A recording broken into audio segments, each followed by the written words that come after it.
Hello everyone, in this video I'm going to show you how I created a sprite for a friend's project, which unfortunately didn't really go anywhere, but was really cool.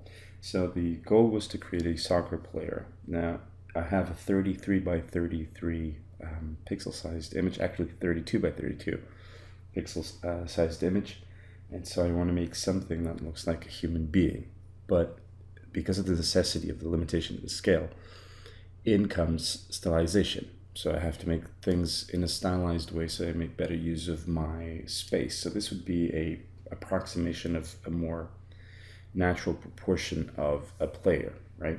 So what instead I do is I change the pose, because even though they could arguably be defined as being the same height, the same tallness, they are indeed different scales, because this one I can scale up to get more out of my sprite size. Okay, so that's the goal of using a certain pose, the hunch down pose, and that's what I'm going to do. So I'm going to take my pixel brush and using a new layer, I'm going to start by finding new colors. I'm going to start by, let's draw a bit of a head shape, and because it's going to be sort of a cartoony, in a way, a cartoony guy, I'm pretty confident that I can go in with just a basic, sort of a basic head shape that I have room to make big so that it becomes like an important feature of the character. So let's take some blue here and start drawing on the torso and limbs. I know this looks a bit abstract right now, but I'm trying to draw these shapes as they are volumes. And as I'm doing it, I'm trying to think of the perspective as well of the shapes that they are made of. So for example, this is going to be the arm, which is going to be, the upper arm is going to be slightly angled, but the lower arm is going to be aiming down, maybe not so thick. And then the fist is going to be down there, okay, if that makes sense. And this is going to be the forearm, same thing, a little bit of the forearm in foreshortening, and the fist over here as well. Maybe that whole thing is a bit too thick. Maybe more like that, okay? So let's take the finish the shirt, and let's add a gray for the hair. So if you make big heads, you have to remember to make big hair as well. Otherwise, it'll just look like a really bad haircut, when it could look like a really cartoony head. It's more of the goal here, actually. I still have to trim this a bit. I have to figure out what I want for the shape. Now for the shorts, and again, because I'm remaking a sprite that I've already done, for the shorts I'm gonna go for slightly opened up legs, as you saw on the sketch that I did. So this is kind of the similar pose. And for the legs, I'm gonna go a little to the side and then down. Not very thick, and a little to the side and then down as well. And then I'll just get some black here for the shoes, which are going to be slightly foreshortened as well, so I got enough room. I can make them small, actually, come to think of it. But I think that's good enough. Also, let's fill this in.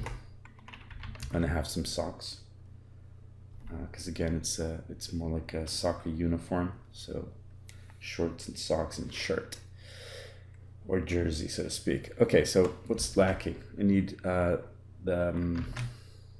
say I need the eyes. So I'm gonna go for blue here, and I'm gonna go for, I need white as well. So there we go, and there we go. So this is our face, which so far is a very simplistic face. I don't like this skin color that I chose. I'm gonna repaint that. Okay, so it's a bit more like I wanted. Okay, let's add a few details here. And really this is the time-consuming part of this specific sprite that I'm making, because what I'm doing here is I'm just figuring out the shapes and the perspective of the character. So for example, here I think it's a little wrong. This one I think looks okay. Now, perspective itself is given by the shape of, or the shape of the masses of the sprite, but not only. Okay, there's a few other things that we can use. In this case, what I'm going to use is mainly I'm going to use color as a way to get out of this sort of flat state.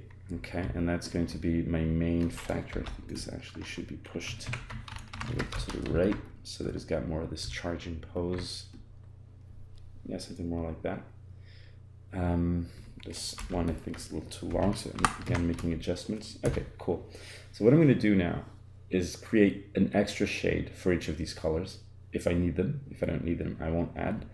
And with that, I am going to basically create a set of planes, and I'm going to define what shapes are facing light and which aren't.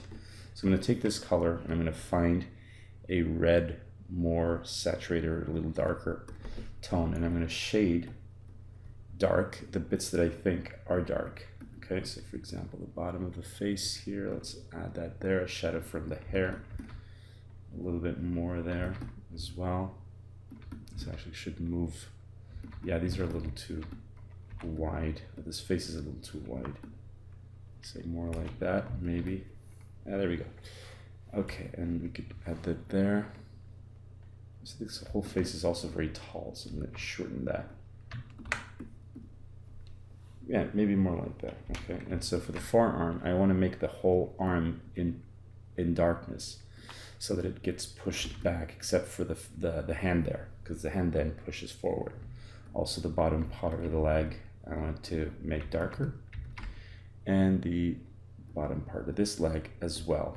Okay, so the skin tones are already creating planes, different planes on the image. And now what I want to do is I want to do the same for the blue. So I'm going to find a nice deep purple. Oh, it's a band's name. That goes well with that blue. Okay, and I'm going to shade. Now the sun is above the characters and he's hunching down. So what I'll get is this darkened tone.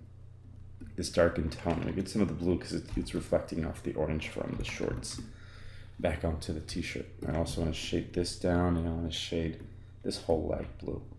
And now I need a dark orange for the shorts. Actually, the shorts, I think, yeah, maybe just have it a little bit more orangey. And I want to ride the slider down to the reds, because then I'll be able to use the same dark tone for both the skin and the shorts. So as for the shorts, I just want to leave bright the top part of the thighs, and that's it. Everything else should be darkened. Even this, in some cases, the arm should be casting a shadow. The shadow here just creates the thickness of the cloth. So yeah, I think I might be add a little bit more here. Maybe something like that. So already we're having a lot more planes to our initial surface, right? Now the next thing I want to do is add outlines. I already have black in my image, which is just cool because I can reuse that. I also have this dark orange with which I can paint both this logo and these far lines to add a bit more depth. And I also add some shadows here on the hand and on this fist here as well. So I get a little bit more light definition. Oh yeah, also I might want to add just some stripes over here. Okay. This doesn't look good, this looks better. Okay, cool. So next step, outlines. Okay, let's take the black and let's start outlining where the dark blue is. Okay, and by doing this, especially here on the sides, I'm adding the chance to eventually go in and pull some of that outline inwards and create folds, just like that. Okay, and that folds up the sprite. This actually should be more like this, more like that. This actually folds. This creates this folded sprite, which sells the idea of this being having more shape than it is. To also push the head forward towards the camera, I'm going to add a shadow underneath the face. And this shadow is going to be, it's kind of like a cast shadow from the head onto the chest. There you go. And now we need to add a dark color for the blue, because I don't want to use the outline color here. I don't want to use that color. I want to use the dark tone from the shirt wherever the blue is touching the outline. So here I would do it as well, but then it just becomes weird because I have to do it on both sides. So I'll just leave that as a mask because it's not really that distracting. But I can do the black for the hair. I could actually even add texture to the hair by drawing a couple of lines floating up. It's probably, yeah, more like this.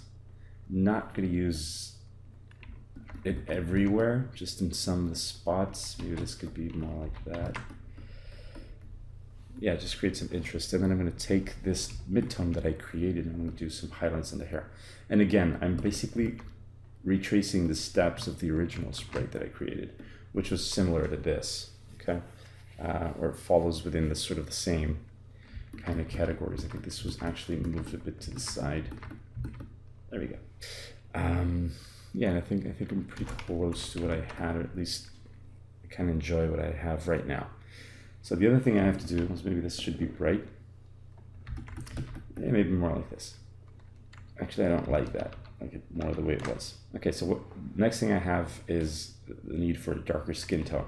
So I'm going to take that, bring this down towards the orange as well, so that both, actually more towards the purple, but less saturated. So that both the skin tone and the shorts, the orange shorts, can make use of this color.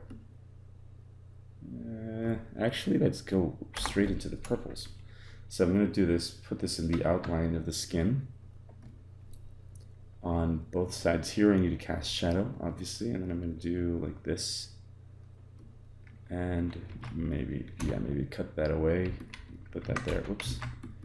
Put that over there. Kind of divided here. Not sure what to do. On the bottom here as well. And one thing I like to do when I want to create fists, that I'll do is just add a black pixel or a darker pixel next to the bit where I think the fist is like clenching. Yeah, I like that. I'm not sure if that's too long. I think it's too long now. Kind of looking at it, I feel like it's a little too long. And on the other side, it's kind of the same, except maybe a little too long as well. That I've shortened the other arm. So maybe more like this. Cool. And now for the shorts, I'll take the same thing. I'll do the line close to the belly, and just have a couple of pixels here darkened down as well, just to create that sense of thickness, maybe in the legs here as well. And here I can use this color, this dark orange, but at the top there again, I need to use my purple. So there we go, maybe cut that out a little bit more. Also at the bottom here, a few more. Let's take some of these whites and let's do some lines on the sneakers. So maybe something like that, and maybe like that or something, and that's just it. So basically what I was trying to show here is that it doesn't really take much to add depth to a character, because if I just go through, let's just duplicate this a couple of times and let's go through what we did. Let's just undo what we did. So if you take this dark color and we change it back to, except here for the shorts, if we take it back to the original skin color, it's going to be as flat as it was. And if we take this one as dark as that one, and if we take the black and make it none except for the hair, do this. So what you see what I'm doing is just basically undoing everything. And then we take another layer like that, and we just take this, make this one the same color as well, make this the same color, and then make this the same color, and we're back to square one except for the hair, which we didn't have the reflections at the beginning. So that's what we did. Actually, let's clean this up because this is wrong. So we did this. We added the shapes to create the first volumes. Okay, so you can see the difference was basically adding shadows, and then we added the outlines. And that's how we got all of that depth out of a very simple, very small sprite. Sorry that the video was so long in real time, but I think you guys can learn a little bit more out of this if it's done in real time. You can even follow along. So I hope you enjoyed this, and I hope you've learned something with it. So take care. I'll see you guys next time.